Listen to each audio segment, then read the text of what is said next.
On April 22, 2025, the serene landscape of Pahalgam in Kashmir was shattered by a horrific act of terrorism.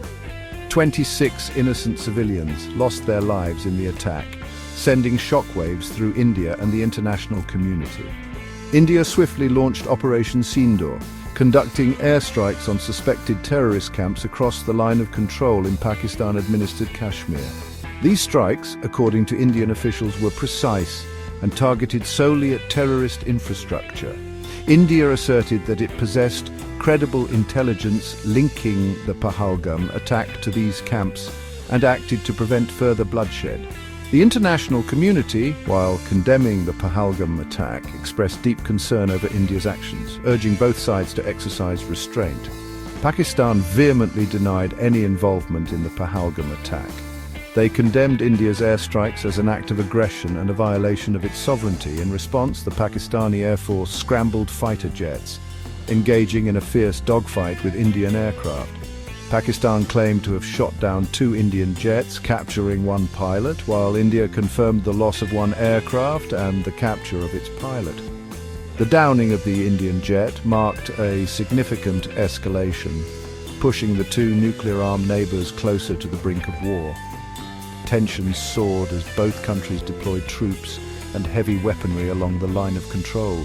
The already heavily militarized border transformed into a tinderbox. The situation escalated rapidly following the aerial clash.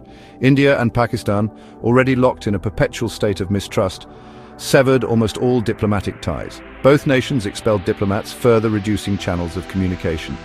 The already tense line of control transformed into a scene of constant artillery duels and cross-border firing. Civilians living along the border, caught in the crossfire, were forced to flee their homes, seeking refuge in makeshift camps. The international community watched with bated breath, fearing a repeat of the numerous conflicts that have plagued the region. India's Prime Minister, in a televised address to the nation, vowed a firm response to any Pakistani aggression. He asserted India's right to defend its citizens and declared that the armed forces had been granted full operational freedom. Pakistan's Prime Minister, in a similar address, accused India of warmongering and declared his country's resolve to defend itself against any Indian aggression. He warned that any escalation would be met with a befitting response. The rhetoric from both sides, instead of calming the situation, only served to further inflame tensions, pushing the 2 nations closer to the precipice of war. Beyond the military maneuvers, the conflict also spilled over into the economic realm. India, seeking to punish Pakistan, imposed a complete ban on all imports from its neighbor. This move, coming on the heels of previous trade restrictions, aimed to cripple Pakistan's already fragile economy.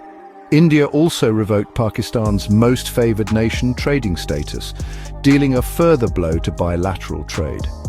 These economic measures, however, had a limited impact, given the already minimal trade volume between the 2 countries. Pakistan, in retaliation, announced a ban on Indian films and television shows, a largely symbolic gesture with negligible economic implications. While the economic measures had a limited direct impact, they underscored the deep mistrust and animosity that defines the India-Pakistan relationship. The potential for long-term economic damage, however, remained a concern. The escalation of tensions threatened to disrupt regional trade and investment, casting a shadow over the economic prospects of both nations.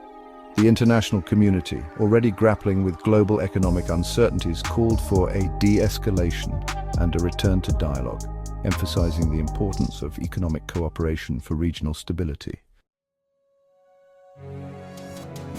The 2025 India-Pakistan standoff once again highlighted the volatile nature of the relationship between these nuclear-armed neighbors.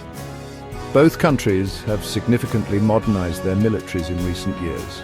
India, pursuing a policy of military modernization, has acquired advanced weaponry from around the world, including Rafale fighter jets from France and the S-400 air defense system from Russia. Pakistan, for its part, has bolstered its military capabilities with the acquisition of J-10 fighter jets from China and advanced drones from Turkey. This rapid military modernization, while enhancing their defensive capabilities, also increases the risk of miscalculation and escalation. In a region where historical grievances run deep and channels of communication remain limited, even a minor incident could spiral out of control. The spectre of nuclear war, though unthinkable, casts a long shadow over any conflict between India and Pakistan. The international community, recognizing the gravity of the situation, has called for urgent diplomatic efforts to de-escalate tensions and bring both sides to the negotiating table.